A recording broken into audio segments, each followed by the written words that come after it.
एक ब्लॉगर की जिंदगी में ना आजकल 3 महज़ों पर जंग छिड़ी हुई है। घर, सेहत और दोस्ती। दिन का आगाज सुकून से नहीं बल्कि इस ठक-ठक की आवाज से होता है।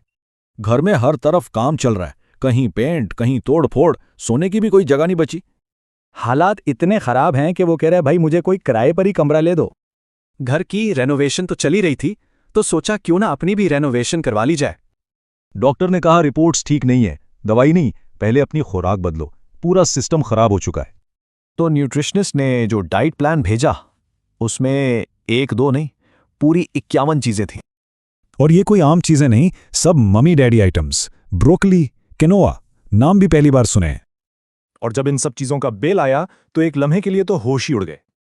घर और सेहत के मसले तो थे ही, अब एक नया मसला खड़ा हो गया दोस्तों के बीच में। 2 जगरी दोस्त डोगर और जहांगीर आपस में बुरी तरह लड़ पड़े और अब बसंत का प्लान खतरे में है।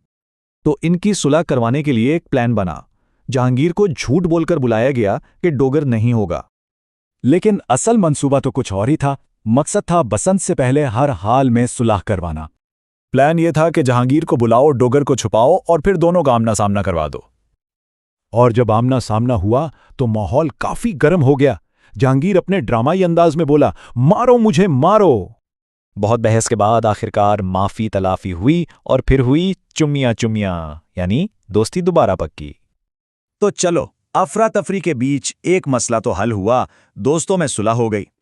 अमन तो हो गया, लेकिन सवाल यह है कि जब जिंदगी में इतनी अफरा तफरी हो तो ये अमन कब तक चलेगा।